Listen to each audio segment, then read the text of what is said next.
बरादर मुल्क तुर्किया की इमदाद के लिए पाकिस्तान ने दिल खोल दिया। वजीर आजम शहबाज शरीफ ने रिलीफ फंड कायम कर दिया है। वफाकी काबीना, सिंध हुकूमत और पंजाब हुकूमत की जानिब से इमदाद का ऐलान किया गया है। फौरी तौर पर इमदाद बरादर मुल्क रवाना कर दी गई है। वजीर आजम और आर्मी चीफ की हिदायत पर 2 तैयारे इमदादी सामान और रेस्क्यू टीमें लेकर तुर्किया पहुंच गए हैं। ISPR के मुताबिक रेस्क्यू दस्ते, आर्मी मेडिकल कोर के डॉक्टर्स और नर्सिंग स्टाफ टेक्नीशियंस तुर्क भाइयों की मदद के लिए पहुंच चुके हैं। मेडिकल टीम ने 30 बिस्तरों का मोबाइल अस्पताल कायम कर दिया है।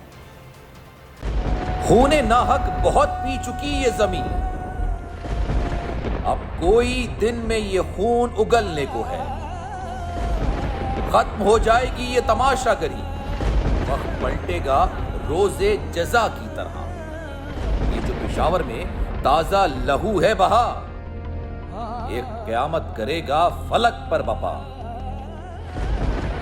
गम की सलमनाक घड़ी में बोल सानह पेशावर में शहीद होने वालों के लवाहिकीन के साथ। सब्सक्राइब करें और बेल दबाएं ताकि कोई खबर रह न जाए।